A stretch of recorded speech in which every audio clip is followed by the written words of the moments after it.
What's good, guys? I woke up super early to go out and play some Wizards Unite. Got to level 10. I'm actually nearly halfway through level 10.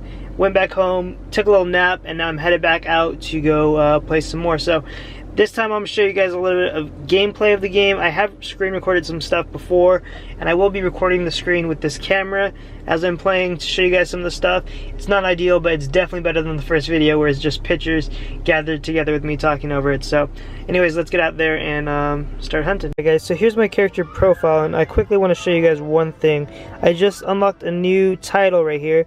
Titles are usually tied to achievements, and it shows the date in which it was achieved.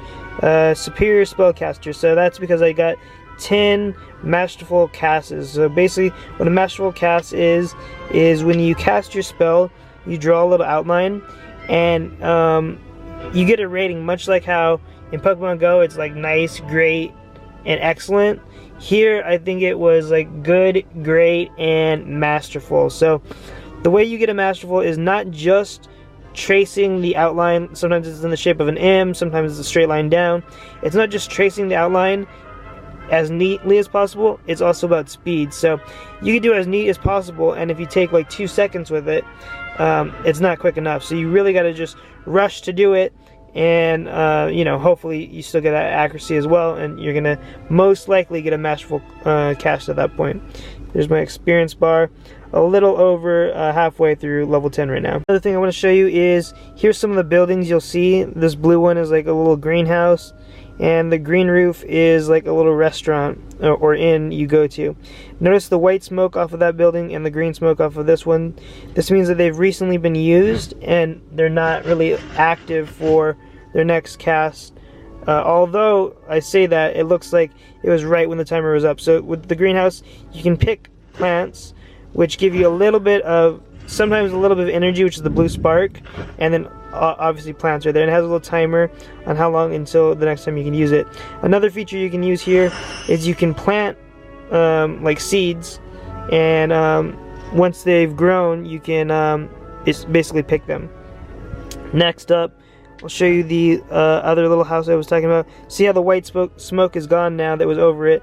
This means it's active again, and basically you can just swipe through it and you get a random food, and depending on the food, these are the lightning bolts I was talking about, and they replenish your energy bar up here, which the equivalent is like Pokeballs in Pokemon Go. So you can use that every 5 minutes, and it shows a timer. That was a pretty lucky one because I got like all the Thunderbolts, but sometimes you only get like 2, stuff like that. And another thing you could do here is use this item right here, this little eyeball, and it's basically like a lure at a Pokestop. And you can use up to, I think I've used a maximum of 3, but I think you actually use more than that. And the more you use, the more creatures it attracts. Here's another system of the game I really like. So basically there's different subtypes of creatures that you run into, and as you run into them, some of them you need to collect like 15 of them, 4, and in this case you need 4 to get the stamp. So I collected the 4, it gets me the stamp, and it gives me experience for that like species or whatever to get that rank up. And as I do that, it makes it easier to catch that rank, or that type of creature. So very cool. I really like the leveling aspect in this game and like the progression of that. Another thing that, speaking of progression and stuff, is your professions. This is basically where there's like a skill tree, and you can use like pages out of the books in order to learn new ranks of spells, or like rank up what's called like your accuracy and stuff like this. Now in this case, this is the next upgrade I want. However, I don't have the currency to do it yet. It takes 6 pages and 4 books.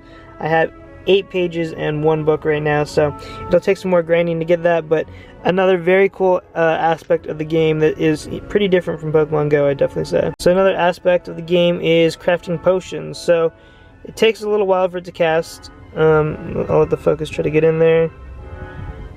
This one is up. I can go ahead and pick this up, and let's check the other pot. I have 2 potions that are up for grabs.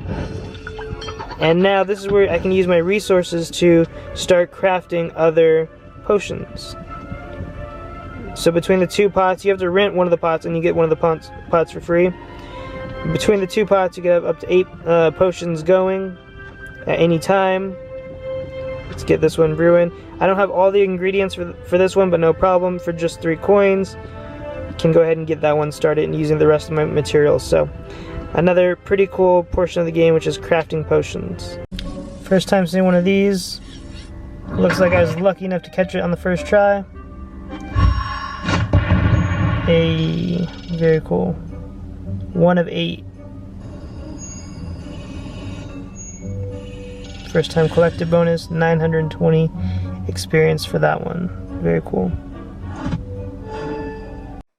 Alright, so I wanted to show you guys a little bit of gameplay to get some of the spell casting recorded for you guys. So like I said before, you basically highlight over the lines and it's more about speed. So you can see how it was outlined pretty well. So it was showing up in green, and because I went pretty quickly with it, it gave me a great cast. And that is the second highest cast you can get other than Masterful. That got me my Confoundable, and then added it to the registry right there. I believe it was one I already had, so nothing too crazy or anything, but still wanted to show you that.